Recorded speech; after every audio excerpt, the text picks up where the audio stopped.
पुण्याच्या नैऋत्याला असलेले रायरेश्वराचे देवालय हे मोठे रमणीय स्थान होते. येथे 1645 साली एक विलक्षण घटना घडली. शिवराय व आजूबाजूच्या खोऱ्यामधील काही मावळ मंडळी मसलतीसाठी तिथे जमली होती. त्यातील अरण्यात झाडा झुडपात लपलेल्या रायरेश्वराच्या देवालयात श्रीरामबरोबर कसले कळवते श्री शंकरापाशी कोणते मान्य मागत होते. शिवराय अजून वयाने किती लहान होते, पण त्यांच्या मनाची भरारी मोठी होती. त्यांनी एक घाट घातला होता. त्या देवालयात जमलेल्या सवंगड्यांना ते कळकळीने म्हणाले,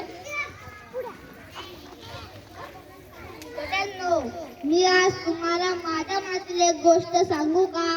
आमचे आजीराजे विजापूरचे सरदार आहेत. त्यांनी जमले त्या जागेचा अधिकार दिला आहे. सर्व कसे छान चालले आहे, पण गड्यांनो मला यात थोडीच आनंद वाटत नाही. सुलतानांच्या वतनदारीने आपण संतुष्ट राहावे का? दुसऱ्यांच्या ओंडडीने आपण पाणी प्यावे का? आपल्या चारी बाजूंना अनेक परकीय राजवटी आहेत. त्यांच्यामध्ये सारखी युद्ध चालू असतात.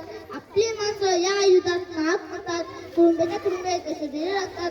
आपल्या मुलकाची धुळदाण होते आणि ती सोसणे आपल्या प्रती काय तर गुलामगिरी. आपण हे किती दिवस सहन करायचे? दुसऱ्यांसाठी आपण किती काळ कपायचे? सांगा, तुम्ही सांगा. तुम्हीच्या लोकांना असे चालू द्यायचे का? शिवराय आवेशाने बोलत होते. त्यांचा चेहरा रागाने लाल झाला होता. बोलता बोलता ते थांबले. त्या तरुण सवंगड्यांकडे पाहू लागले. रायरेश्वराच्या गाभाऱ्यात ते तरुण मावळे शिवरायांच्या शब्दांनी तळाळून गेले.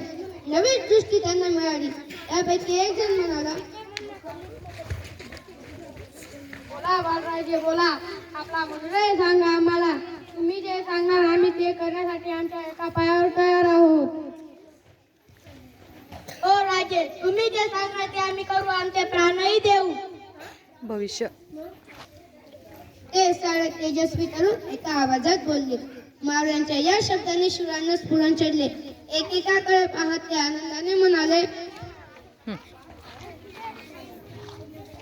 बऱ्याचनो मी आज तुम्हाला माझ्या मनातील एक गोष्ट सांगू का? आपला मार्ग ठरला. आपल्या ध्येयासाठी आपण सर्वांनी झटायचे, सर्वांनी कपायचे, सर्वांनी प्राण अर्पण करायलाही तयार व्हायचे. आपले हे ध्येय म्हणजे हिंदवी स्वराज्य. तुमचे माझे साऱ्यांचे स्वातंत्र्य राज्य स्थापन करायचे. परक्यांची गुलामी आता नको. उठा, या रायरेश्वराला साथ शिकवून आपण प्रयत्न करू. स्वराज्य स्थापनेसाठी आता नंतर सरसव आहे. सारे मंदिर शिवरायांच्या शब्दांनी घुमू लागले. देऊन दे त्याच्याजवळ. हातात घे. हिंदवी स्वराज्याच्या रूपाने हे राज्य व्हावे अशा श्रींच्या मनात आहे. श्रींचे मनोरथ आपण पूर्ण करूया. जय भवानी. शिवराय शेवटी निश्चयाने बोलले. रायरेश्वराच्या देवालयातून सारे मावळे बाहेर पडले. ते स्वराज्याच्या अनाबाका घेऊनच शिवरायांचे मन उचंबळून आले. ते पुन्हा त्याच्या लहान मुलात मातोश्रींकडे गेले. घडलेला प्रसंग त्यांनी जिजाबाईंना सांगितला. त्या माऊलीला धन्य धन्य वाटले. आपण मनी जे धरले ते बाळराजे पूर्ण करणार अशी आशा, असा विश्वास त्यांना वाटू लागला.